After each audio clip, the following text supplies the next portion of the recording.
Self-confidence.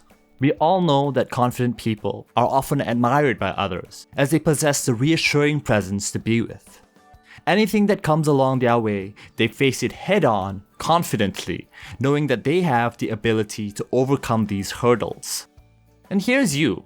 You brainstorm for days and nights, and finally, you come up with the greatest idea, but you also have a problem. You are reluctant to present your idea because of all the rejection that you previously faced. Just the thought of being rejected again terrifies you, and there goes your chance. Gone. Forever.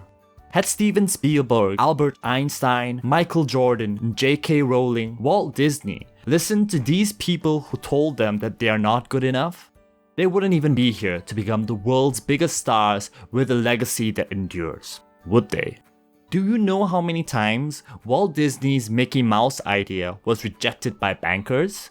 300 times, because they thought that his idea was absurd. It took 300 times, and yet Walt Disney still believed in himself. People seem to think that Walt Disney is born with these self-confident qualities, but in actuality, that is far from the truth. Nobody is born with limitless self-confidence. If people you know seem to have incredible self-confidence, it is because they have worked on building it for years. They know and have experienced firsthand what rejections feel like. The thing is, if you don't believe in yourself, how do you expect yourself to be convincing? Think of it like a balloon. You need to blow it to inflate the balloon, or else it will deflate when you leave it for a prolonged period of time. So to be like these people, here's the 3 ways you need to do every day to boost your confidence. Up at number 1, find your self-affirmation. If you really want to be comfortable with your own skin, then saying things in front of a mirror is the easiest way to build your self-affirmation because it trains your subconscious mind to a deeper level of confidence.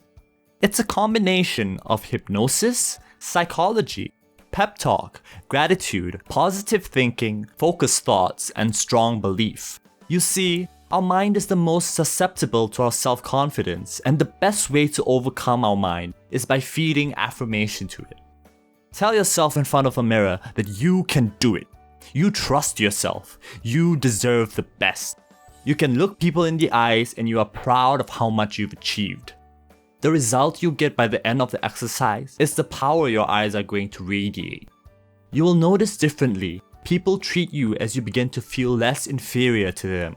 Some may even feel afraid to argue with you as you seem so determined and confident. So, now you have no excuse not to practice it daily and feel its sensational outcomes. Number 2. Think of all your past successes. A common strength that all confident people have is they consciously focus and embrace on the past successes that they've had, because they know that people often downplay and overlook at the number of successes that they've had. After all, it is easier to remember the number of failures than successes. Louise Hay once said that when you have been criticizing yourself for years and it hasn't worked, try approving yourself and see what happens.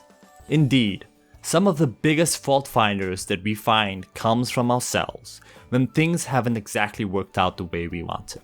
Let me give you an example. When you were a kid and your parents left you alone to play by yourself, you were cooperative for all the time except for this one time. Immediately, your parents screamed at you when you got into trouble. You might not realize this, but the reality is, there was almost always more emotional intensity around your mistakes than there was around your successes. And because your brain is more accustomed to remembering events that were accompanied by these strong emotions, you may hide yourself away from social situations, stop trying new things, and avoid things you find challenging. But is that what you truly want? Always hiding behind and not fulfilling the things that you are destined to achieve? If your answer is no, it is time to get your brain to accept positive statements. Start by framing your thoughts to all the previous successes that you've had.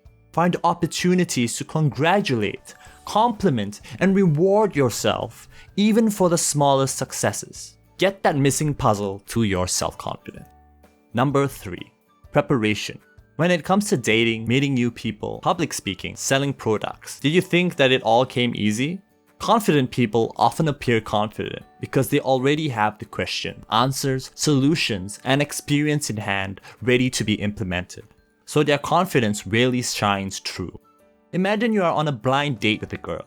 So while you're staring at each other from across a candlelit table, perched together on a bench outside a coffee shop, or waiting for your film to start at the movie theater, all you can think of is asking, "Where are you from? What do you do?" Boring. This is when you emotionally hit rock bottom, as your potential significant other decided to ghost you after that date. You see, one of the basic principles of confidence is that the persuader creates confidence in the persuaded. If you are prepared and have the knowledge to back it up, your self-confidence will shoot up easily. Now imagine again, you are on a blind date with a girl. And again, while you're staring at each other from across a candlelit table, perched together on a bench outside a coffee shop, or waiting for your film to start at the movie theater.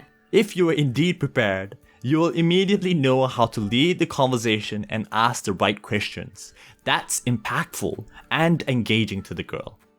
Just like how a good salesman knows the right approach to communicate with the customer to sell the products. So, the moral of the story is, Rome wasn't built in a day. To recap, the 3 things that will boost your confidence are: 1. Find your self-affirmation. 2. Think of all your past successes. And 3. Preparation. That's all I have. Remember to subscribe and hit that thumbs up button where I talk about interesting psychological topics weekly. Thanks for watching.